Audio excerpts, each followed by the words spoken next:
سائرہ خالہ، جگ جگ جائیں، اللہ آپ کا حج قبول کرے۔ مگر آپ کو بھی میرے ماسٹرز کے امتحانات ختم ہونے کے بعد ہی جانا تھا۔ سوچا کیا تھا اور یہ کیا ہو گیا؟ لمبی نیندیں، میوزک ویڈیو کیسٹس، کزنس کے ساتھ موج میلے، اپنے دن اور اپنی راتیں، مگر روئے حسرت کے سب خواب چکنا چور ہو گئے۔ لباس تبدیل کرنے کے بعد بال سنوارتی بھی زویا نے بیزاری سے آئینہ دیکھا ہی تھا کہ امی کی آواز آئی، اب نیچے بھی آ جاؤ ورنہ دیر ہو جائے گی۔ وہ جلدی سے برش رکھ کر دوپٹہ سنبھالتے ہوئی سیڑھیاں اترتی آئی۔ امی میں جاؤں گی کیسے؟ گاڑی تو ہے ہی نہیں۔ گاڑی تو شہزاد پرسوں لاہور لے گیا تھا۔ ارے اسکول 2 قدم پر ہے، پیدل چلی جاؤ، واک بھی ہو جائے گی۔ میں 15 منٹ پیدل چلوں، وہ بھی صبح صبح؟ اس نے ناگواری سے کہا۔ خفا کیوں ہوتی ہو بیلا، تم اس کے ساتھ چلی جاؤ۔ میں کیسے جاؤں؟ میرا ایک ایک لمحہ قیمتی ہے۔ بیلا نے صاف انکار کر دیا، وہ BA فائنل کی تیاری میں مصروف تھی۔ پھر شرارت سے بولی، اسامہ بھائی کو فون کرتے ہیں، وہ چھوڑ دیں گے۔ سائرہ خاتون سے ان کی دور کی رشتہ داری تھی، وہ اپنے شوہر کے ساتھ ذاتی ہائی اسکول چلاتی تھی۔ اس مرتبہ دونوں کا حج کے لیے قرعہ نکل آیا تھا۔ اتفاق سے اسی روز زویا کا MBA کا آخری پرچہ بھی ختم ہوا تھا۔ ماشاءاللہ، ہماری بیٹی امتحانات سے بھی فارغ ہو گئی ہے، سائرہ خالہ نے مسکراتے ہوئے کہا۔ اسکول کی انتظامیہ کو میں سب سمجھا چکی ہوں، مگر پھر بھی چاہتی ہوں کہ ہماری غیر موجودگی میں کوئی اپنا نگرانی کرے۔ اگر زویا پڑھانے کے ساتھ معمول کے انتظامات بھی سنبھال لے تو مجھے بہت اطمینان ہوگا۔ کیوں نہیں، اس سے بھی مصروفیت مل جائے گی اور پڑھانے کا تجربہ بھی۔ امی نے فوراً حامی بھر لی اور یوں زویا کو مانتے ہی بن پڑی۔ ہاں ویسے اس کا راستہ بھی یہی ہے، ادھر سے گزر کر ہاسپٹل جاتا ہے نا؟ امی بھی بیلا کی تجویز سے متفق ہو گئیں، مگر اس کو عجیب سی جھجک مانیہ تھی۔ نہیں رہنے دے، اتنی سی بات کے لیے زحمت دینا۔ زحمت کی کیا بات ہے، ان کا عروج بھی یہی ہے۔ بیلا بہن کی حجاب آئی گھبراہٹ سے لطف لے رہی تھی۔ نہیں، میں خود ہی چلی جاؤں گی، واک کر کے۔ وہ کچھ زیادہ ہی بہکلا گئی تھی۔ ہاں، شاعر نے کیا خوب کہا ہے، ادھر شرم مائل، ادھر خوف مانع، نہ وہ رہتے ہیں نہ ہم دیکھتے ہیں۔ امی کی کچن روانہ ہوتی گویا بیلا کی زبان بھی رواں ہو گئی۔ سوچتی ہوں کیسے گزرے گی تم دونوں کی، ان کی پلکوں بھی رخساروں پر سجدہ ریز رہتی ہیں، اور ادھر گھبراہٹ کے مارے تمہارا تو یہ حال ہوتا ہے کہ پورا سر ہی جیسے سجدہ ریز ہو جاتا ہے۔ کیسے میاں بیوی ہو یار تم لوگ؟ بیلا کو جیسے ازحد افسوس ہوا تھا۔ ابھی ہم میاں بیوی کہاں ہیں؟ زویا نے جھپ کر قویے سے اسے گھورا۔ نکاح اور منقوہ تو ہونا بھائی، جب نکاح ہو گیا تو میاں بیوی بھی بن گئے، بس رخصتی ہی تو باقی ہے۔ ہاں، یہ کہہ سکتی ہو کہ ابھی عملاً میاں بیوی نہیں بنے۔ بیلا کے 2 معنی انداز میں بلا کی شرارت تھی۔ وہ بے ساختہ سرخ ہوئی۔ تمیز شرم تو نہیں آئی؟ اس نے ہاتھ میں پکڑا بیگ اسے مارنے کی ارادے سے اونچا کیا۔ ویسے یار آپس کی باتیں، تم دونوں کا رویہ مجھے خاصا مشکوک لگتا ہے، عجیب کتراتے کتراتے رہتے ہو ایک دوسرے سے۔ وہ تو خیر شروع سے سنجیدہ اور خوش مزاج پڑاکو ٹائپ بندے ہیں، پھر رہی سہی کسر سائیکیٹرسٹ بن کر پوری کر دی، عمر کے اعتبار سے میچور ہو چکے ہیں۔ اب رومانٹیزم کہاں سے آئے گا؟ ان کی حرکات و سکنات میں، مگر تم بھی کمالی حرکت دیتی ہو، اس طرح ان سے کئی کئی گھبرائی بھوکلائی رہتی ہو، جیسے قرض دار قرض خواہ سے کنی کتراتا ہے۔ کہیں وہ والا معاملہ تو نہیں ہے مقال شاعر کے، ادھر یہ ذوق محبت کی بھیک ہم مانگے، ادھر یہ ضد کے تقاضا میرا اصول ہے۔ بس بھی کرو اپنی اردو دانی کے مظاہرے لپیٹو۔ موضوع بدلنے کے لیے بیلا اٹھ کھڑی ہوئی۔ مجھے تو لٹریچر فوبیا ہو گیا ہے زویا جانی، نہ جانے کس عقل سے BA میں اردو لٹریچر رکھ لیا تھا۔ گمنام غالب ہے، گھاس چرنے گئی تھی۔ زویا نے دوپٹہ سر پر جماتے ہوئے اطمینان سے جواب دیا۔ اچھا میں چلتی ہوں، اسامہ بھائی کے ساتھ؟ بیلا پھر شرارت سے بولی۔ زویا نے مڑ کر گھورا تو فوراً ہونٹوں پر انگلی رکھ کر کتاب پر جھک گئی۔ زویا بے اختیار مسکرائی اور باہر نکل آئی۔ پیدل جا رہی ہو بیٹے؟ لان میں تسبیح کرتے دادی جی نے پوچھا۔ جی دادا جی، بہت اچھی بات ہے، پیدل چلنا بہترین ورزش ہے، جسم بھی تندرست رہتا ہے۔ نماز پڑھتی تھی نا بیٹا؟ جی دادا جی۔ اس نے فوراً اس بات میں سر ہلایا۔ البتہ بیلا نے کل عشاء کی نماز نہیں پڑھی تھی، اسے ڈانٹیے گا۔ زویا نے شرارت سے کہا۔ ضرور ڈانٹوں گا۔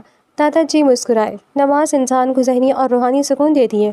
سوچو اگر کوئی بڑی شخصیت ہمیں بلائے تو ہم کتنی خوشی سے دوڑے چلے جاتے ہیں، مگر اللہ تعالیٰ دن میں 5 مرتبہ ہمیں اپنی بارگاہ میں بلاتا ہے ہماری بھلائی اور کامیابی کے لیے۔ اگر ہم اس دعوت پر حاضر نہ ہوں تو کتنی بڑی محرومی ہے۔ زویا خاموشی سے ان کی پرسوز باتیں سنتی رہی. اب جاؤ، اللہ تمہیں کامیاب کرے. علم حاصل کرنا اور پھر اسے دوسروں تک پہنچانا بڑی سعادت ہے. یاد رکھو، تم میں بہتر وہ ہے جو علم سیکھے اور سکھائے. ڈھیروں دعاؤں کے ساتھ دادا جی نے اسے رخصت کیا. ان کی باتیں زویا کے دل پر گہرا اثر چھوڑ گئی تھیں اور وہ اپنے سابقہ خیالات پر دل ہی دل میں شرمندہ ہو گئی. سائرہ خالہ نے جانے سے پہلے اس کو اسکول کی انتظامیہ سے ملوا دیا تھا، کام وغیرہ بھی بتا دیا تھا، سو کوئی خاص مشکل نہ ہوئی. اس نے کلاس 6 کے بچوں کو پڑھانے کی ذمہ داری لی. میں چھوٹی کلاس نہیں لوں گی، سارا دن ان کے فیڈر، لنچ باکس اور بیگ سنبھالتے رہو. اس نے پہلے ہی سائرہ خالہ سے کہہ دیا تھا. مس، میرے 50 روپے کسی نے میرے بیگ سے نکال لیے ہیں. اسٹوڈنٹ فنڈ کے لیے لائی تھی میں. چوتھے پیریڈ میں فائزہ نے ریحان سے ہو کر اطلاع بہم پہنچائی تھی. کہاں گئے بھائی؟ اسد، تم چیک کرو سب بچوں کے بیگ. اس نے کلاس مانیٹر کی ڈیوٹی لگا دی. پوری کلاس میں 50 روپے کی ڈھونڈ سچ مچ گئی. بالآخر وہ شیراز کے بیگ کی جیب سے برآمد ہوئے. آپ نے فائزہ کے پیسے کیوں چرائے؟ اسد کی رپورٹ پر زویا نے شیراز کو اپنے پاس بلا کر سختی سے سوال کیا. آپ اتنے بڑے ہو گئے، آپ کو کسی نے نہیں بتایا کہ چوری کرنا بری بات ہے؟ نہیں. اس کے بڑے آرام سے جواب دینے پر اس نے جھٹکے سے سر اٹھا کر اس کی سمت دیکھا. شیراز کے چہرے پر دور دور تک شرمندگی اور ندامت کا کوئی شائبہ تک نہیں تھا. وہ بڑے مزے سے چوئنگم چباتا لاپرواہی سے ادھر ادھر دیکھ رہا تھا. زویا کو غصہ آ گیا. کیا مطلب، بڑوں سے اس طرح بات کرتے ہیں؟ وہ غصے میں ہی آ گئی. مس، مجھے یہ بھی نہیں پتا کہ بڑوں سے کیسے بات کرتے ہیں. شیراز کا انداز اب بھی وہی لاپرواہ اور زج کر دینے والا تھا. آپ نہایت ہی کوئی بدتمیز ہے. تو مجھے دونوں باتوں کی سزا دینے، یہ لیجیے اسٹک. اس نے بے نیازی سے چھڑی اس کی طرف بڑھا کر سر جھکا دیا. زویا چند لمحے اسے دیکھتی رہ گئی، پھر ضبط سے بولی. جائے اپنی سیٹ پر، آئندہ ایسی حرکت نہیں کرنی. اور فائزہ سے سوری کریں. سوری. شیراز نے بے دلی سے فائزہ کی طرف دیکھتے ہوئے بمشکل لفظ ادا کیا اور اپنی نشست پر جا کر بیٹھا. زویا نے محسوس کیا پوری کلاس اس سے خائف تھی. وہ سب سے الگ تیوریاں چڑھائے بیزاری سے بیٹھا تھا. حتیٰ کہ کلاس مانیٹر اسد بھی اس سے بات کرتے ہوئے غیر معمولی نرمی برتتا تھا، جیسے کوئی بھی اس سے الجھنے کا خواہش مند نہ ہو. 7ویں پیریڈ میں انتظامیہ کی انچارج مس کوثر اطلاع دینے آئی. ایک صاحب اپنے بچے کے داخلے کے سلسلے میں آئے ہیں. قائم مقام پرنسپل ہونے کی حیثیت سے زویا بچوں کو کلاس ورک دے کر نگرانی کی ذمہ دار اسد کے سپرد کر کے مس کوثر کے ساتھ چلی گئی. واپس آئی تو فائزہ دھاڑے مار مار کر رو رہی تھی. کیا ہوا؟ کس نے مارا ہے اسے؟ کلاس پر خاموشی چھا گئی. صرف دبی دبی سرگوشیاں سنائی دے رہی تھی. بتا دے کیوں نہیں؟ اس کی جھنجھلاہٹ بڑھ گئی. آپ بتائیں اسد، فائزہ کو کس نے مارا ہے؟ اس نے فائزہ کے آنسو پوچھتے ہوئے سخت لہجے میں پوچھا. مس، وہ... اسد نے خاصی ہچکچاہٹ اور دشواری کے بعد خود کو بولنے پر آمادہ کیا. وہ شیراز نے. چور نگاہ شیراز کے بھبوکا چہرے پر ڈالتے ہوئے بالآخر وہ کہہ گیا. شیراز، یہ کیا حرکت ہے؟ وہ غصے سے بھبری. ادھر آئیں ذرا آپ. فائزہ کو کیوں مارا آپ نے؟ شاید بدلہ لینے کے لیے، اسد دبے لفظوں میں کہہ گیا. جواب میں شیراز خونخوار نظروں سے اسے گھورتے ہوئے ہونٹ چبانے لگا. زویا سے اس بار ضبط نہیں ہوا، کھینچ کر ایک تھپڑ رسید کر دیا. آپ کو شرم نہیں آتی؟ ایک تو چوری، اوپر سے سینہ توڑی. آئندہ میں کلاس میں بدتمیزی کی تو بہت سختی سے پیش آؤں گی. سرخ چہرے کے ساتھ اپنی نشست کی طرف جاتے ہوئے شیراز نے اسد پر ایک معنی خیز نظر ڈالی. گویا کہہ رہا ہو کہ شکایت کر کے میری بے عزتی کروائی، اب دیکھنا. اگلے دن اس نے اپنا بدلہ لے لیا. زویا نے ریاضی کی مشق ہوم ورک میں دی تھی. تیسرے پیریڈ میں کاپیاں چیک کرتے ہوئے اس نے دیکھا کہ اسد کی کاپی موجود نہیں. آپ ہوم ورک نہیں لائے اسد؟ مس، میں نے کام کیا تھا مگر کسی نے بیگ سے کاپی نکال لی. وہ صفحات پھاڑ دیے جن پر ایکسرسائز تھی. اسد نے افسردگی سے کہا. مس، یہ بہانہ بنا رہا ہے. شیراز نے بے پرواہی سے بالوں میں ہاتھ پھیرتے ہوئے تبصرہ کیا. آپ میری کاپی دیکھ سکتی ہیں. زویا نے کاپی دیکھی. واقعی صفحات بڑی صفائی سے پھاڑے گئے تھے. یہ بہت بری حرکت ہے. کس نے کی ہے؟ اسد، کسی پر شک ہے؟ کلاس کی نظر بے اختیار شیراز کی طرف اٹھ گئی مگر اسد نے سر جھکا کر کہا. میں کسی پر الزام نہیں لگا سکتا. دوبارہ کام کر لوں گا. بزدل ہمت ہے تو نام لے دو. شیراز طنزی انداز سے بولا. اپنے ساتھیوں سے اس طرح بات نہیں کرتے. زویا نے سختی سے ٹوکا مگر وہ ایسے بے نیاز بیٹھا رہا جیسے کچھ سنا ہی نہ ہو. بیچارہ بونگا، کہتے ہوئے اس نے جیب سے موڑے توڑے صفحات نکال لیے. اسد نے تلملاتی نگاہوں سے اسے دیکھا. مجھے پہلے ہی تم پر شک تھا. ایسی حرکت تمہارے علاوہ اور کون کر سکتا ہے؟ بکواس بند کرو. شیراز نے دانت پیستے ہوئے اس کا گریبان پکڑ لیا اور جھنجھوڑنے لگا. شیراز، شرافت سے میرا گریبان چھوڑ دو ورنہ اچھا نہیں ہوگا. اسد نے ضبط سے کہا. اچھا؟ شیراز نے تمسخر سے ہنسا. کیا کر لو گے میرا؟ بولو کیا کر لو گے؟ میں تمہاری شکایت مس سے کروں گا. وہ تمہارے پیرنٹس کو بتائیں گی اور اس طرح تمہیں اسکول سے ایکسپل بھی کیا جا سکتا ہے۔ جواب میں وہ قہقہہ مار کر ہنستا چلا گیا۔ بہت خوب، وہ اونچے اونچے قہقہے لگا رہا تھا۔ ارے یہ تو میری معمول کی بات ہوگی، جب میں کنڈر گارڈن میں تھا تب بھی 2 دفعہ نکالا گیا تھا۔ 5th تک جس اسکول میں پڑھائے اس کے پرنسپل نے بھی بارہا مجھے اسکول سے خارج کرنے کی دھمکی دی تھی، اور ایک دفعہ تو لیٹر بھی بنوا لیا تھا۔ تب ماما نے مجھے پچھلے سال یہاں ایڈمٹ کرایا۔ اچھا چلو، تم بھی کیا یاد کرو گے؟ اب آؤ تمہیں ایک تماشا دکھاتا ہوں۔ شراز نے ایک جھٹکا دے کر اسد کا گریبان چھوڑ دیا، پھر پینٹ کی جیب سے لائٹر نکال کر کاپی سے پھاڑے صفحات کو زمین پر رکھا اور انہیں آنکھ دکھا دی۔ کاغذ دھڑا دھڑ جلنے لگے۔ شراز پاگلوں کی طرح قہقہے لگا رہا تھا۔ اسد حسرت اور ملال کے عالم میں اپنی رات بھر کی محنت کو شعلوں کی نظر ہوتے دیکھ رہا تھا۔ پوری کلاس دم ساتھے دونوں کے درمیان ہونے والی لڑائی دیکھ رہی تھی۔ زویا کسی کام سے باہر گئی تھی اور کچھ فاصلے پر اسد اور شراز کے درمیان ہونے والی کھینچا تانی کی وجہ سے جاننے کو شدت ساتھ رکھ گئی تھی۔ آنکھ لگتے دیکھتے ہوئے بجلی کسی تیزی سے ادھر لپکی۔ یہ کیا ہو رہا ہے؟ وہ ایک ثانیہ کو تو ہی دہلی گئی تھی۔ چھوٹے سے مشکل 11-12 برس کے بچے کی ذات کا یہ انتقامی رخ صحیح معنوں میں اسے سراسیما کر گیا۔ اس نے تیزی سے ایک بچے سے پانی کا فلاسک لے کر آگ پر ڈالا۔ خدا نہ خواستہ یہ آگ بھڑک کر بچوں کے بستوں، چیئرز اور دیگر فرنیچر کو بھی لگ سکتی تھی۔ 2 آور شراز کس قدر خود سرکش اور گستاخ بچے ہو۔ اس کی نافرمانی اور جارحانہ رویے نے زویا کو چراغ پا کر دیا۔ چھڑی لے کر اچھی خاصی پٹائی کر دی، مگر وہ اللہ کا بندہ بے حس و حرکت کھڑا مار کھاتا رہا۔ اس کے چہرے پر سکون ہی سکون بکھرا تھا۔ زویا بری طرح عاجز آ چکی تھی۔ یہ واحد بچہ تھا جس نے اس کا ناقدہ بن کر رکھا تھا۔ اس کا ہر انداز دوسروں کو اشتعال دلانے، ستانے اور پریشان کرنے والا تھا۔ مس کوثر، اس بچے کے گھر کا پتہ نوٹ کریں اور اس کے والد صاحب کے نام خط لکھیں۔ انہیں اس کی کارکردگی سے آگاہ کریں اور فوری طور پر رابطے کے لیے کہیں، ورنہ انتظامیہ اپنے طور پر فیصلہ کرنے پر مجبور ہوگی۔ ایسے بچے ادارے کے ماحول کے لیے نقصان دہ ثابت ہوتے ہیں۔ زویا اب اس معاملے کو سنجیدگی سے لینے لگی تھی۔ شراز کے انتقامی اور جارحانہ رویے، خصوصاً آگ لگانے جیسے خطرناک عمل نے اسے اندر تک خوفزدہ کر دیا تھا۔ وہ جانتی تھی کہ اس رویے کے پیچھے کوئی نہ کوئی وجہ ضرور ہے جس پر صرف اس کے والدین ہی روشنی ڈال سکتے ہیں۔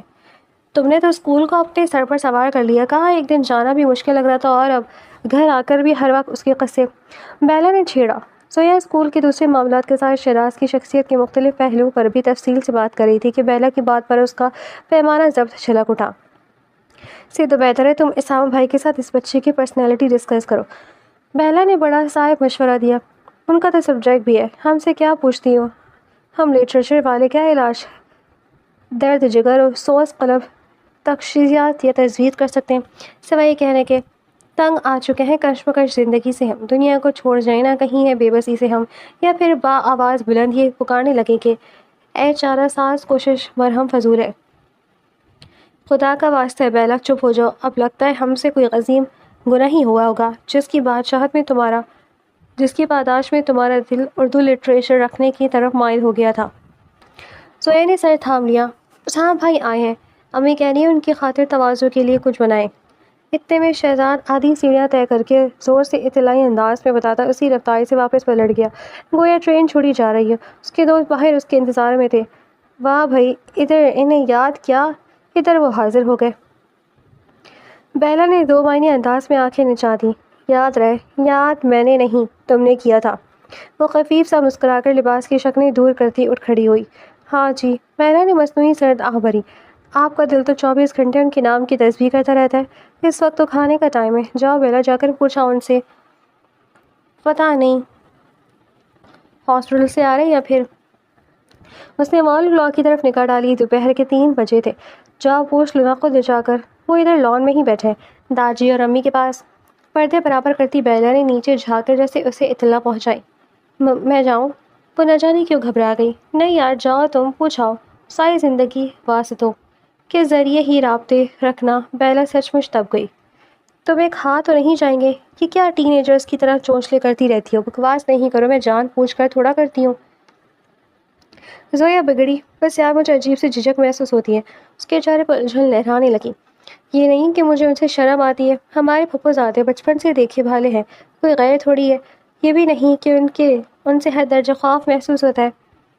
اچھے خاصے سافٹ اسپوکن ہے، متحمل مزاج اور سادگی پسند ہے، یہ بھی نہیں اور وہ بھی نہیں تو پھر مسئلہ کیا دکھا ہے؟ بیلا نے حد درجہ استجاب سے اسے دیکھا۔ کیوں اتنے زیادہ فاصلے ہیں تم دونوں کے بیچ؟ اور یار ایک بات بتاؤ، یہ بے نام سے پرتکلف کترائے ہوئے تعلقات خدا نخواستہ آگے چل کر بہت سی پیچیدگیاں اور پریشانی پیدا کر سکتے ہیں۔ بیلا کا انداز متفکرانہ تھا۔ تمہیں سوچنا چاہیے اس بارے میں۔ مصنوعی قسم کے حجابات اور تکلفات اکثر بدگمانیاں، دھڑکیں اور اندیشے پیدا کرنے کا سبب بن جاتے ہیں۔ بیلا کے پرتشویش انداز پر زویا نے چونک کر اسے دیکھا، پھر کسی سوچ میں ڈوب گئی۔ نیچے سے امی بیلا، زویا بھائی کدھر رہ گئی ہیں؟ نیچے سے امی آوازیں دے رہی تھیں۔ اسٹوپڈ نان سینس، تم سے دیکھ کر کام نہیں ہوتا۔ آیا کے ہاتھ سے دودھ کا گلاس گرنے سے شہراز بری طرح بھڑک اٹھا۔ شہری بابا، آپ اچانک سامنے آ گئے تھے۔ آیا نے گھبراتے ہوئے صفائی دی، مگر وہ مزید برہم ہو گیا۔ کتنی بار کہا مجھ سے بحث مت کیا کرو۔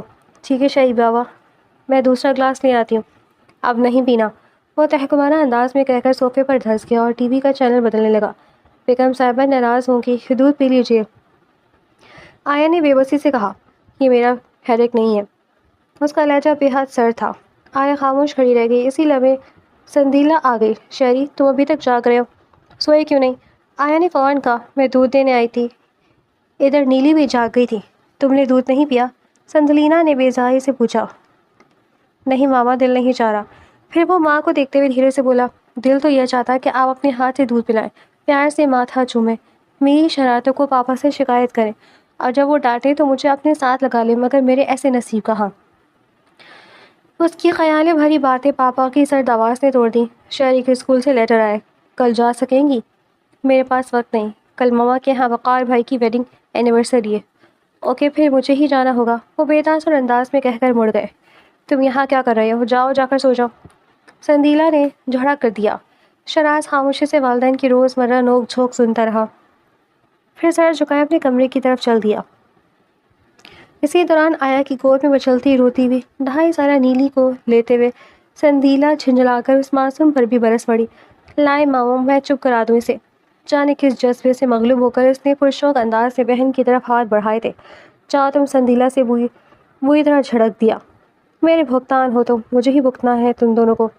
جان عذاب میں ڈال دی ہوئی ہے، جی تو چاہتا ہے کچھ کھا کے سو رہی ہوں، ایک ہی بار مرنا بہتر ہے، روز روز کی خود سوزی سے۔ سندیلا کا تلخی سے چور لہجہ شہراز کے معصوم دل کو عجب رنجیدگی اور پرمرشدگی کے دھوئے میں دھکیلتا چلا گیا۔ میرا کیا قصور ہے؟ مجھے سب کیوں نظر انداز کرتے ہیں؟ مجھ سے کیوں اتنے اکھڑے کھترائے اور گریزاں رہتے ہیں؟ میں نے تو کسی کا بھی کچھ نہیں بگاڑا، مجھے تو ماما پاپا دونوں سے محبت ہے، مگر دونوں ہی مجھ سے نفرت کا اظہار کرتے ہیں، مجھے ناپسند کرتے ہیں۔ آخر کیوں؟ شرمندگی اور دکھ سے بے حال وہ اذیت بھری سوچوں کے حال میں الجھتا اپنے کمرے میں آ گیا۔ دروازہ بند کر کے اس نے ایک لمحے کو روک کر سوچا، پھر سائڈ ٹیبل پر سے کرسٹل کا نازک سا اسٹائلش گلدان دونوں ہاتھوں میں اٹھا کر ایک ثانی کو اس کا توازن پرکھا اور پھر پوری قوت سے ڈریسنگ ٹیبل کے آئینے کے اوپر دے مارا۔ ایک زوردار چھانکا ہوا اور کمرے میں ادھر ادھر شیشے کے ٹکڑے بکھرتے چلے گئے۔ دروازہ بند ہونے کی وجہ سے آواز دب گئی تھی، باہر سے کوئی رد عمل موصول نہیں ہوا۔ کچھ ساعت وہ فاتحانہ انداز میں قالین پر اور مراد پر ادھر ادھر بکھرے شیشے کے ٹکڑوں کو گھورتا رہا، پھر اطمینان سے نیچے بیٹھ کر انہیں چننے لگا۔ اس کی کوشش میں اس کے دونوں ہاتھ لہو لہان ہو گئے۔ قالین پر سرخ چمکدار خون کے قطرے جمتے چلے گئے، مگر اس کو جیسے بے حسی کا دورہ پڑ چکا تھا۔ چہرے پر دور دور تک تکلیف کے کوئی آثار نمودار نہیں ہوئے تھے۔ ڈاکٹر صاحب، ایک نظر غور سے مجھے دیکھیے اور بتائیے، مجھ میں کس چیز کی کمی ہے؟ کیا میرا وجود، میرا چہرہ اور میرا سراپا اس بات کی گواہی نہیں دیتا کہ میں دلکشی میں کسی سے کم نہیں؟ کیا میرا حسن کسی کو دیوانہ بنانے کے لیے کافی نہیں؟ وہ غلط نہیں کہہ رہی تھی، کوئی بصارت سے محروم ہی اس کے حسن کا انکار کر سکتا تھا۔ بلاجبہ وہ سراپا دلکشی تھی۔ آج سے 11 برس پہلے میری شادی ہوئی تھی، تب میری عمر صرف 18 برس تھی، مگر 11 سال گزرنے کے باوجود آج بھی میں وہیں کھڑی ہوں جہاں سے یہ سفر شروع ہوا تھا۔ اس کی پلکیں بھیگ گئیں۔ ساما نے گہری نظر سے اس حسین و جمیل عورت کا جائزہ لیا۔ 11 برس جیسے اس کے حسین کو چھو بھی نہ سکے۔ بتائیے، میں اپنے دل کی بات کیسے کہوں؟ نہ ماں سے، نہ بہن سے، نہ کسی دوست سے۔ ہمارے معاشرے میں اگر عورت اپنی ایسی تشنگی کا اظہار کرے تو اسے بے باکی سمجھا جاتا ہے، مگر کیا عورت کے جذبات نہیں ہوتے؟ کیا طلب صرف مردی کا حق ہے؟ جذبات کی شدت سے اس کا چہرہ سرخ ہو گیا۔ آپ اطمینان سے بات کیجیے، میں پوری توجہ سے سن رہا ہوں۔ ساما نے پیشروانہ اعتماد سے کہا۔ اس نے رومال سے آنسو پوچھے اور خود کو سنبھالنے کی کوشش کی۔ سراہا جانا، چاہا جانا اور قبول کیا جانا عورت کی فطری خواہش ہے۔ مرد کی محبت، توجہ اور قربت اس کی نسوانیت کی آسودگی بخشتی ہے۔ مگر ڈاکٹر صاحب، اس عورت کے بارے میں آپ کیا کہیں گے جو برسوں سے اس کی محبت کو ترستی رہ جائے؟ میں 11 برس سے آپ میں جھلس رہی ہوں ڈاکٹر صاحب۔ میرے بھی کچھ تقاضے جو جذبات کے سمندر میں ہلچل مچا کر میرے پورے وجود کو بے چین کر ڈالتے ہیں۔ اس شخص نے اپنا دل پتھر کر لیے، مگر میں تو پتھر نہیں ہوں نا۔ بہت کوشش بنی کہ مگر ایسا نہیں ہو سکا۔ گرم جوشی، پیاز جیسے جذبوں کے بے تحاشا یلغار، اور مجھے ان سب چیزوں کی طلب ہے، مگر اس شفاف شقی القلب شخص کے احساسات کیسے برف کے سیل کے نیچے دفن ہو چکے ہیں۔ میں بھڑک بھڑک کے سلگ کے ختم ہو رہی ہوں اور وہ بے حسی سے تماشا دیکھ رہے۔ یہ حسن و جوانی، یہ شادابی اور رعنائی، یہ سب میرے کسی کام کے ہوئے جب ان پر استحقاق رکھنے والا، ان سے اپنے وجود کی تکمیل کرنے والا ہی ان سے غافل ہے۔ وہ اپنے گلابی مخروطی گداز ہاتھوں میں چہرہ چھپا کر پھوٹ پھوٹ کر رو دی۔ میں اندر سے اتنی پیاسی، نا آسودہ اور ادھوری ہوں، اور اس طرح اپنی ذات کی بے بسی کے حصار مقید رہتی ہوں کہ اکثر اوقات اپنی جان کے ٹکڑوں، اپنے بچوں کے جذبات و احساسات سے بھی یہ بیگانہ ہو جاتی ہوں۔ ہزاروں کوشش کے باوجود میں انہیں اپنی بے ساختہ ممتا بھری حدت آمیز قربت نہیں دے پاتی، وجہ ان سے اجنبیت بڑھتی رہتی ہوں۔ گھر کی گھٹن جب حد سے بڑھ جاتی ہے تو میں کہ چلی جاتی ہوں، وہاں ہنسی مذاق اور مصروفیت میں اپنے زخم بھلانے کی کوشش کرتی ہوں، مگر یوں لگتا ہے جیسے میں دانستہ اپنی ہی ذات سے انتقام لے رہی ہوں۔ افسوس یہ کہ اب اس انتقام کی زد میں میرے بچے بھی آنے لگے۔ وہ بے بسی سے بولتی گئیں، میں ایسا نہیں چاہتی، مگر بچوں کو دیکھتے ہی دل و غم سے، غصے سے پھٹا جاتا ہے، جیسے لاشعوری طور پر فاروق کا بدلہ انہی سے لے رہی ہوں۔ ڈاکٹر صاحب، مجھے ڈر لگتا ہے کہ کہیں میں پاگل ہی نہ ہو جاؤں۔ ساما نہایت نمھاگ سے اس کی باتیں سنتا رہا، پھر کرسی پر سیدھے ہو کر سنہری قلم انگلیوں میں گھماتے ہوئے بولے، بعض اوقات حقیقت اتنی واضح ہوتی ہے کہ انسانوں سے جانتے ہوئے بھی الجھنوں سے نہیں نکل پاتا۔ آپ کا اصل مسئلہ ازدواجی نا آسودگی ہے۔ آپ کی شادی شدہ زندگی نہایت تکلیف دہ رہی ہے، مگر آپ نے جائز حق کا مطالبہ شوہر سے نہیں کر سکتی۔ یہی بے بسی اور گھٹن آپ کے اندر اضطراب پیدا کر رہی ہے، جس کا اثر آپ کے گھر، بچوں اور رویوں پر پڑ رہا ہے۔ سندیلا نے تھک کر کرسی کی پشت سے ٹیک لگا لی۔ پتہ نہیں کیا اور ہے، مگر اتنا جانتی ہوں کہ اگر یہی کیفیت رہی تو میں ٹوٹ جاؤں گی۔ میرے اعصاب جواب دے چکے ہیں، اب مجھ میں مزید برداشت کی ہمت نہیں رہی۔ انشاءاللہ ایسا نہیں ہوگا، ساما نے پرسکون لہجے میں کہا۔ مسئلہ صرف کمیونیکیشن کا نہیں، جب میاں بیوی کے درمیان رابطہ اور جذباتی قربت ختم ہونے لگے تو تعلق کی دلکشی بھی باقی نہیں رہتی۔ آپ دونوں ایک دوسرے سے جذباتی طور پر بہت دور ہو چکے ہیں، اور یہی دوریاں مسائل کو جنم دیتی ہیں۔ سب سے زیادہ نقصان آپ کی اولاد اٹھا رہی ہے، اور اگر یہی صورتحال رہی تو خدا نخواستہ یہ کسی سنگین انجام تک بھی پہنچ سکتی ہے۔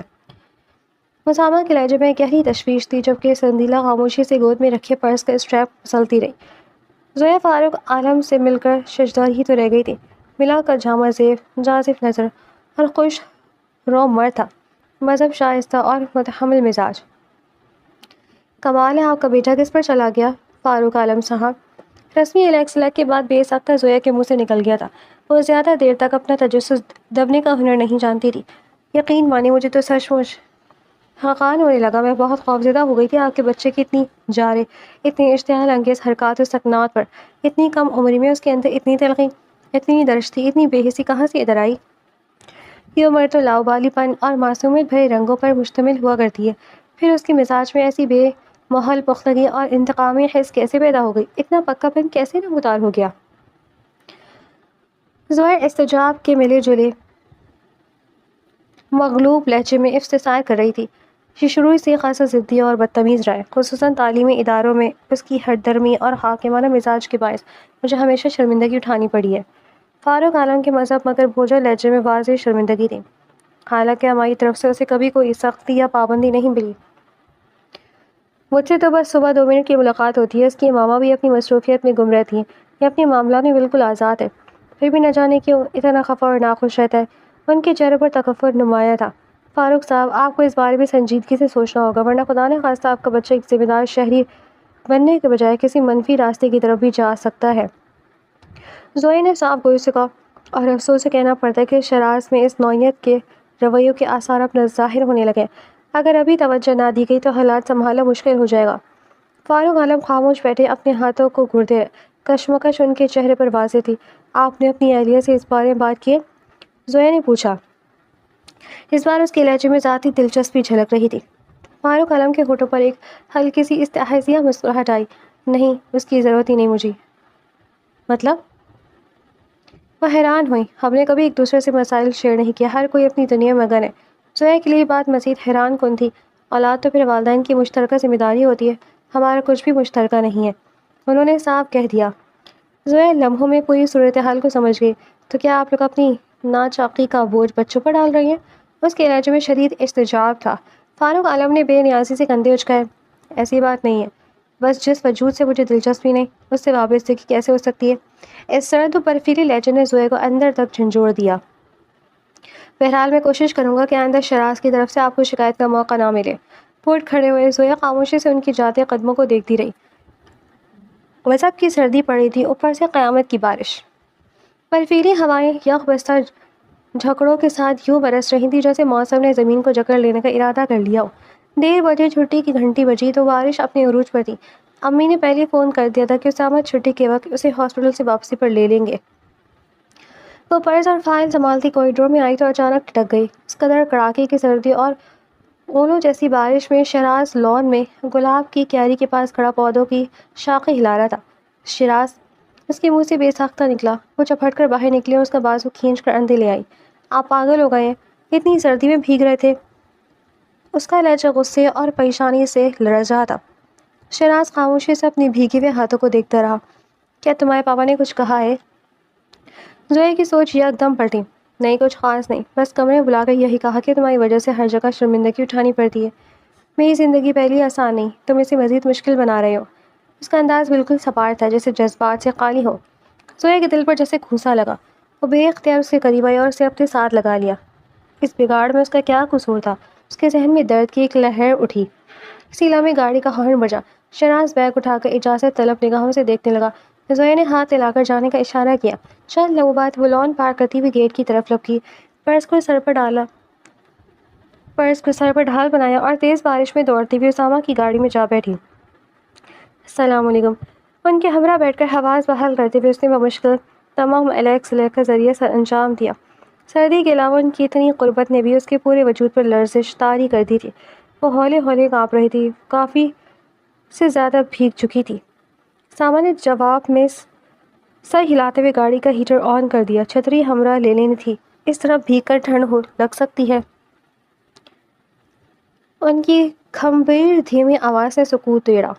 جی، سمجھ نہیں آیا جواب میں کیا ہے؟ عجب بدحواس اور بدتمیز طریقے سے دل دھڑکنے لگا تھا. اتنی شدید قنقی میں بھی اس کا چہرہ جیسے حجاب کی گرمی سے دہکتا محسوس ہو رہا تھا. اتنی غربت کے باعث اس کا تنفس الجھنے لگا تھا. وہ جب طرح سے سمٹائی گھبرائی ہوئی اپنے آپ سے نظریں چرائے بیٹھی. یک انگلی آپس میں مسل رہی تھی. شدید دھند اور بھوچھاڑ کے باعث راستہ دیکھنے میں شدید دشواری کا سامنا کرنا پڑ رہا تھا. سو گاڑی کی رفتار نہ ہونے کے برابر تھی. بیلا بتائی تھی آپ میرے ساتھ کوئی پرابلم ڈسکس کرنا چاہ رہے ہیں. خاصی دیر بعد بالآخر وہ گویا ہوئے. ستیاناش جائے تیرے بیلا کی بچی، نمٹ لوں گی تمہیں. وہ دل ہی دل میں موصوفہ کو کھری کھری سنانے کا عزم باندھ رہی تھی. کہاں پھنسا دیا؟ بھلا ان کے روبرو 2 لمحے ٹھہر کر بات کرنے کی تاب کہاں مجھ میں؟ جی، وہ اس کے حلق میں جیسے گولا سا پھنس گیا. مگر اب بات تو بہرحال کرنا تھی. نازنین بچہ ہے جس کی رویے کی وجہ سے اکثر ڈسٹربنس رہتی ہے. زویا نے شراز کے بارے میں تفصیل سے بتایا. اس دوران اس کی جھجک کافی حد تک کم ہو چکی تھی. بچے کے والدین کی شادی خوشگوار نہیں تھی. وہ کسی زمانے میں اپنی ایک سادہ سی کلاس فیلو سے محبت کرتے تھے، مگر گھر والوں نے زبردستی ان کی شادی ایک صاحب حیثیت اور حسین لڑکے سے کر دی. مگر وہ اس رشتے کو دل سے قبول نہ کر سکی اور یہی بے ربطی اور بچوں تک منتقل ہو رہی تھی. والد، بیوی اور بچوں دونوں سے جذباتی فاصلہ رکھے ہوئے. یہ تمام علامات کنڈکٹ ڈس آرڈر کی طرف اشارہ کرتی ہے. سامنے قدرے توقف کے بعد کہا، اگر بروقت توجہ نہ دی گئی تو بچہ آگے چل کر اینٹی سوشل پرسنالٹی کی طرف جا سکتا ہے. اس کی اصل وجہ ریجیکشن کا احساس ہے، جو بچے میں وقت کے ساتھ ساتھ پختہ ہو جا کر جارحیت اور ضد کی صورت اختیار کر لیتا ہے. انہوں نے مزید وضاحت کی کہ والدین کے درمیان کشیدگی اور جذباتی دوری بچوں کی شخصیت کو بنیادی طور پر متاثر کرتی ہے. بچوں کو صرف نظم و ضبط نہیں بلکہ محبت، قبولیت اور جذباتی وابستگی کی ضرورت ہوتی ہے. اس کا علاج بچے سے زیادہ والدین کے رویے میں تبدیلی ہے. اگر گھر کا ماحول درست نہ ہو تو بچے کی تھراپی وقتی فائدہ دیتی ہے، مسئلہ دوبارہ لوٹ آتا ہے. زویا نے سکون کا سانس لیا، اسے شناز کے لیے ہمدردی محسوس ہونے لگی تھی۔ اصل کام والدین کے ساتھ رہ پی گئے تاکہ ان کے درمیان موجود دوری اور تلخی ختم ہو سکے۔ یہی اس مسئلے کی بنیادی حل ہے۔ ساما نے تفصیل سے ہر پہلو واضح کیا۔ زویا مطمئن ہو گئی مگر شکریہ ادا کرنے میں جھجک محسوس کر رہی تھی۔ ویسے تو وہ خاصی بات تو نہیں تھی مگر اسامہ کے سامنے اکثر اس کی زبان جیسے بند ہو جاتی تھی۔ خاموشی سے کھڑکی کی طرف دیکھنے لگی، حالانکہ باہر بارش اور دھند کے سوا کچھ نظر نہ آ رہا تھا۔ گاڑی جوں کی طرح رینگ رہی تھی۔ تڑاک تڑاک اس وقت زوردار انداز سے بادل کڑاکے سے گرجے اور زبردست انداز میں نہیں بجلی گری۔ وہ بے اختیار چیخ مار کر ان کے قریب ہو گئی اور انہوں نے بڑی بے ساختی کسی بازو کی گرد ڈال کر اسے خود سے قریب کر لیا۔ انہوں نے گاڑی سڑک سے کچھ بریک کچے پر اتار کر بند کر دی تھی۔ اس کے علاوہ کوئی چارہ بھی نہیں تھا۔ اولے اور بارش کی غضبناک موٹی موٹی بوندیں اس طرح سفید چادر کی طرح ونڈو اسکرین سے ٹکرا رہی تھی کہ لگتا تھا کسی آن سفید سخت گلوں کی یہ طوفانی یلغار فولادی گاڑی کے پرخچے اڑا ڈالے گی۔ کیا وہ ڈر گئیاں؟ ان کی گھمبیر سرگوشی اس کے کانوں کے پاس گونجی۔ اس نے دہشت سے بھینچی آنکھیں ہمت کر کے کھول کے دیکھا۔ وہ اس کے چہرے پر جھکے ہوئے تھے۔ ان کی نگاہ چہرے پر ایک انوکھی نشیلی سی قمار آلو تحریر کی جھلک تھی۔ وہ ان کے اس قدر قریب ان سے لگی بیٹھی تھی کہ اس بات کو محض سوچ کر وہ ماری شرم سے گڑی جا رہی تھی۔ ہمت کر کے اس نے اپنے خواب پر قابو پاتے ہوئے سنبھل کر ان سے الگ ہونا چاہا۔ اسی لمحے غضبناک انداز سے پہلے سے کہیں زیادہ شدت سے بادل کڑکڑائے اور وہ ایک بار پھر سب فاصلے مٹا کر ان کے مضبوط بھرپور حرارت وجود میں پناہ لینے پر مجبور ہو گئی۔ آج قدرت نے آپ کی فرار کی ہر راہ مسدود کر دی ہے۔ اسے خود میں جذب کرتے انہوں نے شوق سی سرگوشی کی۔ وہ کٹ کر رہ گئی اور انہوں نے اپنے جائز شرعی حق کو استعمال کرتے بے ساختہ کچھ شرارتیں کر ڈالیں اور وہ مارے حیا کے جیسے زندہ دفن ہونے کی دعا کرنے لگی۔ حجاب کے بوجھ سے اس کا پورا وجود بری طرح شل ہو گیا تھا۔ گاڑی چلائیں پلیز۔ بادلوں کی طوفانی گڑگڑاہٹ چند ساعت کو تھمی تو وہ جیسے روحان سے ہو کر ملتجی ہوئی، بلکہ بری طرح اوپر نیچے اٹھ کر اوپر گر رہی تھی۔ مگر کیسے؟ وہ اس سے نہ جانے کیوں اتنے شریر ہو رہے تھے۔ آپ تاب نہیں رہی۔ انہوں نے ایک بار پھر معنی خیز نگاہ اس پر ڈالی اور عذر پیش کیا۔ وہ پانی پانی ہو گئی۔ ان کی نگاہوں کے وارفتہ سے شرارے اس کی روح تک کو جھلسائے دے رہے تھے۔ ایسا پاگل کر دینے والا موسم، اس کی لطافت اور نزاکت سے سجے حسین سرابے والی قربت، پھر شرعی استحقاق استعمال کرنے کے پورے مجاز۔ انہوں نے بے اختیار اسے اپنی جانب کھینچ لیا۔ ارے ارے ارے بھی کیا ہو گیا؟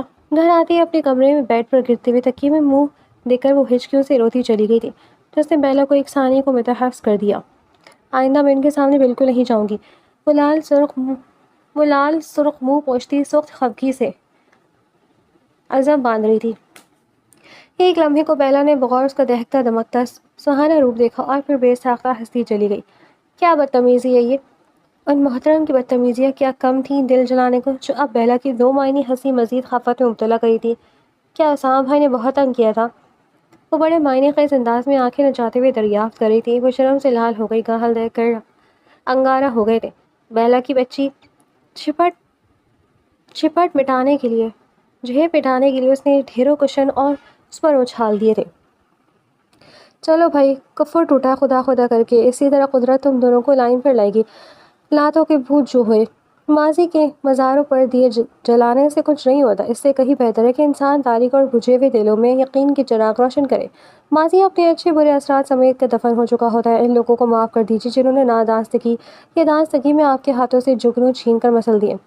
آپ یہ روایت نہ نبھائیے کہ دوسروں کی مٹھی سے جگنو چھینتے ہیں۔ اپنے خالی ہاتھ رہ جانے کا غصہ نئی نسل سے لینے کا کیا جواز ہے؟ بہتر عمل یہ ہے کہ انسان خود محرومی کے باوجود دوسروں کو مالا مال کرے۔ اگر اپنی خوشیوں کی جگنو گردش زمانہ میں کھو بھی چکے ہیں تو بھی دوسروں کو روشنی تک پہنچنے کا راستہ دکھایا جا سکتا ہے۔ فاروق عالم خاموشی سے اسامہ کا دھیما مگر اثر انگیز لہجہ سن رہے تھے۔ بعض اوقات اپنے تجربات اور اپنی غلطیوں کو معاف کر دینے آنے والے سے بہت سے غموں سے بچا لیتا ہے۔ آپ بھی اپنے ساتھ ہونے والی زیادتی کو چھوڑ کر اس طرف دیکھیے جو آپ کے اپنے رویے سے آپ کی بیوی اور بچوں کے ساتھ ہو رہی ہے۔ اسامہ نے بات آگے بڑھائی۔ آپ کی بیوی جذباتی دباؤ میں اور بچہ غلط سمت میں جا رہا ہے۔ گھر ایک خاموش قبرستان بنتا جا رہا ہے جہاں فطری خوشیاں دم توڑ رہی ہیں۔ فاروق عالم کے چہرے پر گہری سوچ کے آثار ابھر آئے۔ آپ کی بیوی دوائیں لے رہی ہیں، خود کو سنبھالنے کی کوشش کریے۔ اسے محض علاج نہیں، تعلق چاہیے۔ اگر آپ ایک بار اس کی طرف بڑھے بات کریں تو حالات بدل سکتے ہیں۔ خاموشی اور فاصلے اکثر مسائل کو بڑھاتے ہیں۔ وہ کچھ توقف کے بعد بولے، میاں بیوی کا رشتہ شراکت اور رابطے کا رشتہ ہوتا ہے۔ جب یہ ختم ہو جائے تو غلط فہمی اپنی جگہ بنا لیتی ہیں۔ فاروق عالم نے ہلکے سے سوال کیا، مگر اس نے کبھی ایسا ظاہر نہیں کیا کہ وہ مجھ سے کچھ چاہتی ہے۔ ساما نے مسکرا کر کہا، یہی تو مسئلہ ہے، ہم اکثر دوسروں کی خاموشی کو ان کی رضا سمجھ لیتے ہیں۔ فاصلہ خود پیدا ہوتا ہے اور ہم اسے حقیقت مان لیتے ہیں۔ انہوں نے نرمی سے اختتام کیا، آپ بہت سمجھدار ہیں اور مجھے یقین ہے کہ آپ اپنے گھر کو دوبارہ نارمل زندگی کی طرف لے جا سکتے ہیں۔ فاروق عالم کے چہرے پر ایک مدھم سی مسکراہٹ ابھری، جیسے وہ اس بات سے اتفاق کر رہے ہو۔ کیا بیلا، تم راز اچھی طرح سے معلوم کرو، ذرا سے معلوم کرو کہ اس کے ساتھ کیا مسئلہ، آخر کیوں مسلسل انکار کر رہی ہے۔ صفیہ کتنی بار کہہ چکی رخصتی کے لیے، اب تو اس کو ٹالتے ہوئے بھی شرم سی محسوس ہوئی تھی۔ آخر کوئی تو ہونا اس انکار کی وجہ۔ ابھی نہیں، یہ کیا بات ہوئی بھلا؟ امی کے لہجے میں ملے جلے تفتیش اور ترشی سبھی کچھ شامل تھا۔ اس سے پوچھو اس بلا جواز نانا کا کیا مقصد ہے؟ پہلے تو چلو ماسٹرز کرنے کا معقول عذر موجود تھا، اب تو خیر سے رزلٹ بھی آ چکا ہے، بھلا میں کیا بہانہ کروں صفیہ سے بھی؟ پھر سچی بات ہے، آنے بہانوں سے کام کہاں چلتا ہے۔ اس کی رخصتی کا فرق خیر خیریت سے نمٹا دیا جائے تو بہتر، پھر تمہارے لیے بھی سوچوں گی، مگر اس لڑکی کے دماغ میں عجب خناس سمایا ہوا ہے، بھلا کیوں انکار کر رہی رخصتی سے؟ امی جان خاصی بھرم ہو رہی تھی، ملاشمہ ان کی خفگی بجا تھی۔ خود بیلا بھی محسوس کر رہی تھی کہ زویا کی رخصتی سے بلا جواز انکار نے گھر میں ٹینشن پیدا کر رکھی ہے۔ بھائی دیکھو اب کہ مجھے حتمی جواب چاہیے، امی اتنی پریشان ہے، صفیہ پھپھو ہزار پھیرے لگا چکی ہیں اور ادھر اسام بھائی اپنی جگہ معتجب ہے۔ جب بھی آتے ہیں تم سے ملنے گریز کرتی ہیں اور فون بھی اٹینڈ نہیں کرتی، کون سا روز روز آتے رہتے ہیں، مگر آپ تو جیسے راستہ بھی بھول چکے ہیں۔ ادھر سے بھی مہم خاموش ہے اور ادھر سے بھی ہر اسرار سکوت چھایا ہوا ہے۔ بھید کھلے تو کیسے کھلے، بات کیا ہے دیکھو، اس طرح تو بہت پیچیدہ ہوتا چلا جائے گا معاملہ۔ میں تو اب تک تم دونوں کی گریز اور تکلف کو فطری جھجک سے موسم کرتی رہی تھی، مگر اسے تو تم دونوں کی طرف سے اتنا برفیلا اور سرد مہر رد عمل صحیح معنوں میں میرے اعصاب پر نوبت بجانے لگا ہے۔ آخر بات کیا ہے تم دونوں کے بیچ؟ بہرا امی کو تشفیع کرا کے سیدھی اس کے کمرے میں داخل ہوئی اور جاتے ہی جیسے دھاوا بول دینے والے انداز میں برس پڑی، پلیز بیلا مجھے خواہ تنگ نہ کرو، میں بچوں کے پیپرز بنا رہی ہوں، مجھے ذہنی یکسوئی درکار ہے۔ زویا کے بے تاثر سپاٹ انداز نے بیلا کو آگ بگولا کر ڈالا۔ تیش کے عالم میں ہی اس نے اس کے ہاتھ سے پیپر جھٹ سے دور کر دیے۔ ارے یہ کیا بدتمیزی ہے بھائی؟ وہ بھنا کر مڑی، اس کے تیور غضبناک تھے۔ ایسا ہے تو ایسا ہی صحیح، بیلا نڈر لہجے میں بولی، کب تک پہلو تہی اور تغافل برتنے کا ڈرامہ جاری رہے گا؟ صاف سا بتاؤ، چاہتی کیا ہو؟ کیا چاہتی ہوں بھائی، میرا ان کے ساتھ گزارا نہیں ہو سکتا، وہ بہت خاموش طبع، سنجیدہ مزاج اور پڑھنے لکھنے سے رغبت رکھنے والے محتاط طبیعت کے بندے ہیں، جبکہ میری شخصیت بہت ہلچل ہنگامہ پروری، شرارت اور جذباتیت اور لاپرواہی کے عناصر یکجا ہے۔ ہم دونوں ایک دوسرے کے لیے موزوں نہیں۔ ان کے ساتھ ان کی طرح کوئی بھڑاکو ٹائم اور ٹھنڈے مزاج کی خاتون چل سکتی ہے، کیا فائدہ زبردستی اور مارے بہندے کے بندھن کا؟ بیلا کی جارحانہ کارروائی کا فائدہ یہ ہوا کہ اس نے سیخ پا ہو کر بغیر تمہید باندھی ساری حقیقت گوش گزار کر ڈالی۔ وہ آنکھیں پھڑے ہنوک چہرہ لیے زویا کو ہی دیکھتی رہ گئی۔ تو یہ احساس آپ جناب کو آج ہوا ہے؟ وہ حیران کو لہجے میں گرائی، نہیں پہلے سے ہی تھا، مگر اس کی سنگینی کا احساس مجھے اب ہوا ہے اور شکر ہے بر وقت ہو گیا۔ میرے اندر مسز سندیلا فاروق عالم جتنا بڑا دل اور حوصلہ نہیں ہے کہ ساری زندگی انگاروں پر بستر کرتی رہوں۔ اس کا انداز بہت دو ٹوک تھا اور بیلا کا طائل خیال اچانک کہاں سوچوں کی کن وادیوں میں قلانچ بھرا تھا۔ پھر کچھ سوچ کر تحفیبی انداز میں سر ہلاتے ہوئے وہ ٹیلی فون سٹینڈ کی سمت بڑھ گئی۔ کیسے مزاج ہے بیلا؟ ان کے سنجیدہ باوقار میں بشاشت کی جھلک تھی۔ اسام بھائی، ان محترمہ کے سر میں تو ابھی جاب کرنے کی دھن سمائی ہوئی ہے، مگر آپ نے بھی ان کی نامعقول قسم کی تعویل پر کوئی جوابی رد عمل ظاہر نہیں کیا، بلکہ الٹا خاموشی کی زبان میں تائید کر ڈالی۔ یہ کیا بات ہوئی؟ وہ بلا توقف شروع ہو گئی تھی، ہر شخص اپنی مرضی، اپنی سوچ اور اپنی ذات کی حد تک آزاد ہے، کیوں میں بھی سمجھتا ہوں رفاقت میں جب تک ذہن ہم آہنگی نہ پائے اس کی پائیداری مشکوکی دھرتی ہے، مگر خدا نہ خواستہ یہاں تو کوئی ایسی بات نہیں ہے۔ ان کی منت دلیل کی پرجستگی نے بیلا کو صحیح معنوں میں ہراس کر ڈالا تھا۔ وہ تو سمجھ رہی تھی نادانی کا یہ عالم صرف زویا کے ہاں ہی پایا جاتا ہے۔ ہمارے مزاجوں میں بہت فرق ہے، یقیناً یہ نقطہ قابل توجہ اہمیت کا حامل ہے۔ میری اور ان کی ترجیحات اور ترغیبات میں کمال درجے کا فرق ہے اور پایا جاتا ہے۔ شاید اسی وجہ سے وہ اس نتیجے پر پہنچی ہیں، اور میرے خیال میں یہ خاصا معقول جواز ہے۔ ہم اپنے ہم مزاج شخص کے ہمراہ یقیناً مسرتوں کی حقیقی روپ آ سکتی ہیں۔ میری زندگی میں بہت ٹھہراؤ، جمود اور خشک اور بور قسم کی مصروفیات کا عمل دخل ہے، جنہیں ان کی افتاد دبا قبول نہیں کر پاتی۔ شاید اس لیے وہ ہمیشہ مجھ سے گریزاں رہ رہی ہیں۔ کوئی بم بھی ان کے سر پر پھوڑ دیا جاتا تب بھی وہ اتنی بری طرح بے قابو نہ ہوتی جتنی اس انکشاف کے بعد ہوئی تھی۔ او میرے خدایا، دونوں اول درجے کے احمق ہے، بڑائے دوسروں کو سکھانے پڑھانے والے ہونڈوں۔ اس نے فون پٹاخ سے کریڈل پر دے مارا اور مٹھیاں پھینچتے ہوئے اپنا اشتعال دبا رہی تھی۔ تو یہ ساری باتیں، یہ احمقوں کی ملکہ عالیہ یہ سوچ کر ان کا سامنا کرنے سے کتراتی رہیں کہ انہیں اپنی جیسی سنجیدہ اور خاموش طبع لڑکیاں پسند ہیں، اور وہ یقیناً ان کی پسند پر پورا نہیں اترتی، اور وہ ادھر بیوقوفوں کے سردار اس کے اعتذار کو اس کی ناپسندیدگی پر محمول کرتے ہوئے اس لیے ان سے کتراتے پھرتے ہیں کہ وہ موصوفہ کے خوابوں کے شوق شنگ پر بھرپور شہزادے نہیں ہیں۔ موصوفہ کو ان کی ذات سے کوئی دلچسپی نہیں، محض مارے باندھے کا تعلق نبھا رہی ہیں۔ بیلا ٹہل ٹہل کر اپنا چوچلا تھا جھلستا موڈ درست کر رہی تھی۔ سبحان اللہ، دوسروں کی شراکت اور رفاقت کا سبق پڑھانے والے خود ایک دوسرے سے احساسی اعتبار سے اتنے فاصلے پر پہنچے ہوئے ہیں۔ کتنا کہتی تھی کہ یہ تکلیف غیر ضروری جھجک کسی عظیم نقصان سے دور جا کر بھی کر سکتی ہے۔ رنگ لے ہی آئی نا یہ گریز دوسروں کی شادی شدہ زندگی کمیونیکیشن گروپ کی، تو فٹ سے شادی نشاندہی کر ڈالی دونوں نادانوں نے، اور اس نے اس 1.5-2 سالہ تعلق پر چھائے جمود کی تو تھا کھنگالنے کی غلطی کرنے کا سوچا تک نہیں۔ وہ جی بھر کے دونوں کو سنا رہی تھی دل ہی دل میں۔ غیروں سے کہا تم نے، غیروں سے سنا تم نے، کچھ ہم سے کہا ہوتا، کچھ ہم سے سنا ہوتا۔ بیلا جیسے گنگناہٹوں کے ریکارڈر توڑ رہی تھی۔ ارے بس کرو، اب کیا گھول کر پینے کا ارادہ ہے ان مصروں کو؟ بالآخر زوئے کی تاب سماعت جواب دے گئی، کچھ ہم سے کہا ہوتا، کچھ ہم سے سنا ہوتا۔ بیلا پر جیسے کوئی اثر ہی نہیں ہوا۔ دوسروں کی ناکام ازدواجی زندگی کی پیچیدگیاں تو تمام تر زاویوں سمیت تم دونوں عقل مندوں کی نگاہ بینا کو دکھائی دے گئی۔ ارے امق، اپنے اس علم کو، اس انتہا درجے کی قابلیت اور ذہنی رسائی کو تھوڑا بہت اپنے لیے بھی استعمال کر لیا ہوتا ہے۔ اسے کہتے ہیں چراغ تلے اندھیرا۔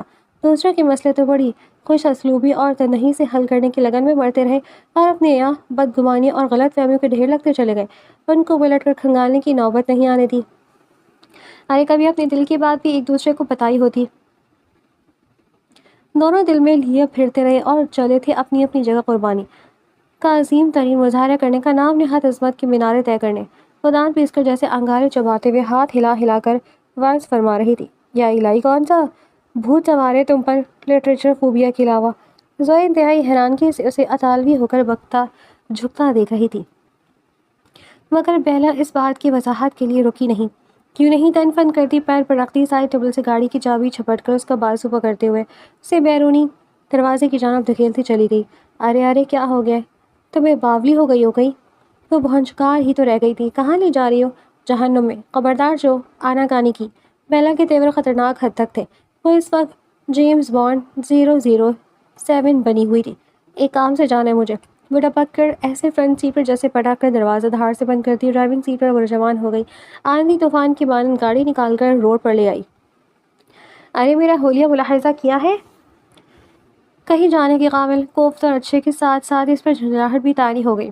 ملگجے سے مسلح میں سفید اور سیاہ پرنٹ کے شلوار قمیض میں الجھے بکھرے بالوں سمیت بڑا دلچسپ حلیہ بنا ہوا تھا اس کا، مگر بیلا کو جیسے بھیڑیں کاٹ رہی تھی۔ اس کے واولے پر کان دھرے بغیر گاڑی اڑاتی چلی گئی اور بالآخر صفیہ پھپھو کے گھر کے کھلے گیٹ سے اندر داخل کر دی۔ یہ کہاں لے آئی ہو مجھے؟ زویا کو جیسے بچھو نے ڈنک مارا۔ دماغ تو درست ہے نا تمہارا؟ بھلا پھپھو کیا کہیں گی؟ دیکھا کے بعد وہ شاذ و ناظری کبھی پھپھو کے یہاں آئی تھی، اور اب موجودہ صورتحال میں تو ویسے بھی یہ قطعی نامناسب لگ رہا تھا۔ پھپھو اور پھپھو آج صبح کی گاڑی سے پشاور گئے کسی کام سے، گھر میں کاشف کے علاوہ اور کوئی نہیں ہے۔ وہ اسے پکڑ دھکڑ کر بلکہ جکڑ کر بالآخر اندر لانے میں کامیاب ہو ہی گئی۔ بیداد دیتے ہیں آپ کے حوصلے کو اور عزم و ہمت کی بیلا پی۔ کاشف لون کے پودوں کو پانی دیتا ہوا خاصی دلچسپ نظروں سے انہیں دیکھ رہا تھا۔ وہ پنے میں اپنے کمرے میں ساتھ بیلوں کو ڈائریکٹ بھی کر دیا ہو گیا، گویا دونوں کی ملی بھگت تھی۔ اب بیلا کو حمایتی مل گیا تھا، سو دونوں اس کے احتجاج اور چیخ و پکار پر کان دھرے بغیر کھینچ کھچا کر اوپر اسامہ کے کمرے میں لے آئے۔ دروازہ نوک کیا اور اندر سے یس کی آواز سن کر یہ اجلاس کھول کر اسے اندر پاس کیا اور پھر باہر سے بند کر دیا کہ گویا اپنا فرض پورا کر کے دھڑ دھڑ کرتے سیڑھیاں طے کرتے بھی نیچے آ گئے۔ اب جو معرکہ ان دونوں میں ہوگا، انہوں نے تو اپنا کام خوش اسلوبی سے نمٹا دیا تھا۔ وہ کتابوں کی شیلف سے مطلوبہ کتاب تلاش کرتے دروازے پر شور کی آواز سن کر یس کہتے مڑے اور پھر ششدر رہ گئے۔ آپ یہاں خیریت تو ہے نا؟ ان کے انداز سے ٹپکتا فطری استجاب اس بات کا شاہد تھا کہ وہ بیلا اور کاشف کی میلی بھگت میں شامل نہیں۔ وہ مجھے اس نے نروس ہو کر پیچھے پلٹ کر بند دروازے کو دیکھا، اسے بہت سارا رونا آ رہا تھا اپنی موجودہ پوزیشن پر۔ انہوں نے ہاتھ پکڑی کتاب ٹیبل پر رکھ کر طویل سانس لیتے ہوئے بغور اس کا جائزہ لیا۔ نوچ کھوسٹ اور افراتفری کے عالم میں اس کے سیاہ دوپٹے کا پلو آدھے سے زیادہ زمین پر آ رہا تھا، محض ہلکا سا کندھے پر ٹکا رہ گیا تھا۔ ڈھیلی ڈھالی پونی کھینچا تانی میں مزید قابل رحم پوزیشن میں لگی تھی، یعنی نس سے زائد بال اس کی گریف سے نکل کر گالوں، گردن اور شانوں کے اطراف بکھر چکے تھے، جنہیں ہاتھ سے پرے کرنے کی کوشش میں وہ بھوکلائی گھبرائی سے سیاہ سفید پرنٹ کے شگن زدہ شلوار قمیص میں ایک دم گھریلو سی سادہ اور بہت دلکش نظر آ رہی تھی۔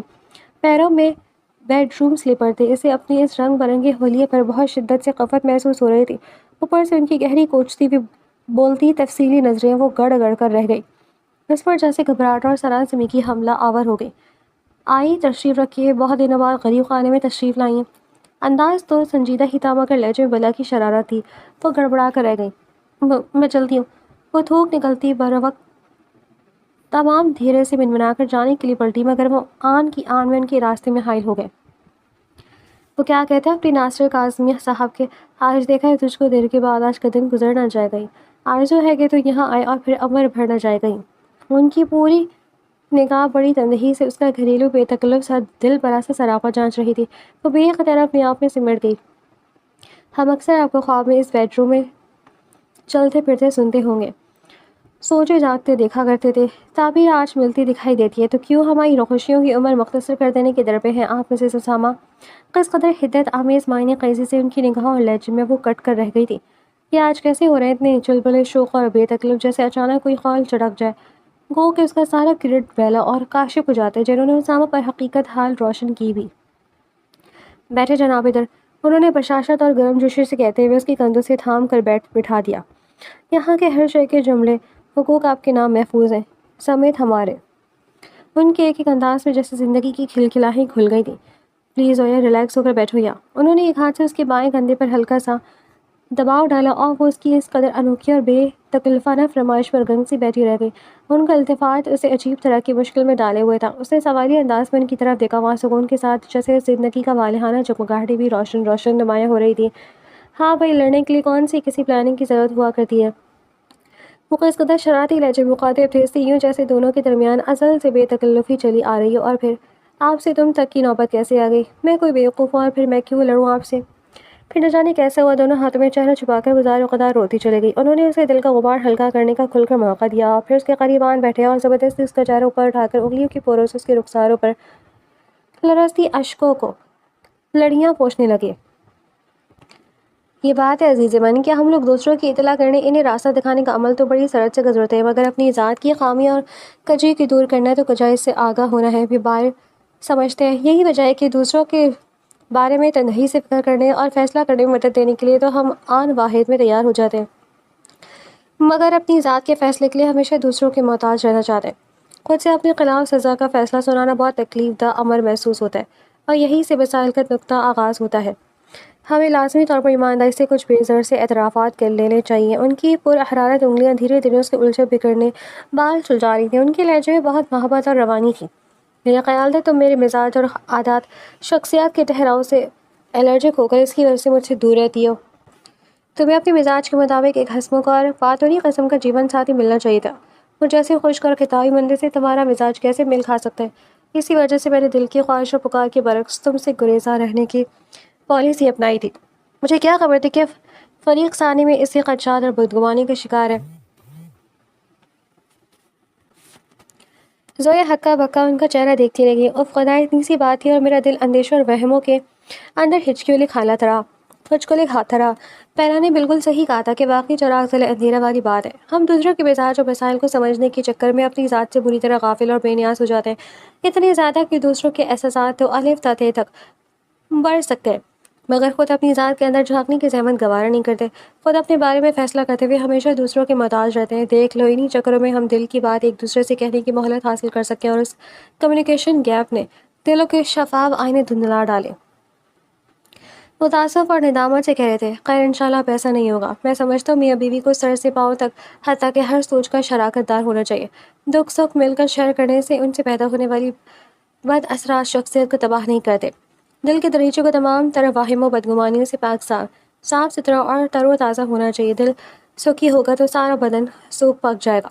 دل ہی دل میں نہیں رکھنی چاہیے، ایک دوسرے سے کہہ کر دل کا بوجھ ہلکا کر لینا چاہیے. اب تو رخصتی پر کوئی اعتراض نہیں ہوگا نا؟ بات کے اختتام پر اس کی جانب جھکے تھا اور ویسے شرم سے گلنار ہوتی چلی گئی. یک اسے احساس ہوا کہ اس قدر قریب بیٹھی ہوئی تھی ان کی، اور اس پورے حدت احساس کے پیدا ہوتے اس کا جسم کا سارا خون چہرے پر چھلک آیا تھا. اس کا دل دھک دھک کر رہا تھا. اسے وہاں سے اٹھنا چاہا مگر ان کی گرفت سے نجات کا کوئی ذریعہ نہیں مل رہا تھا. بیٹھو یا مجھے یقین تو کلیندو کہ یہ خواب نہیں حقیقت ہے. ان کی گھمبیر سرگوشی پر بہت قریب اس کی سماعتوں میں شہد گھولنے لگی.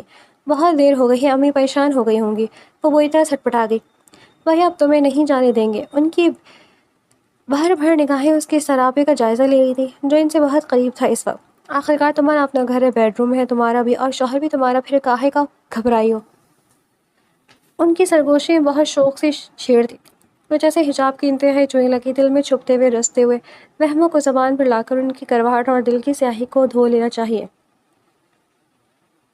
وگرنہ دل میں بدگمانیوں کا جوڑ ہمیشہ جمع ہوتا چلا جاتا ہے اور پھر ان سے تعفن اٹھنے لگتے ہیں. بس آئندہ سے طے ہے، اچھا برا جو بھی محسوس کیا کہہ دیا کریں گے، ٹھیک ہے نا؟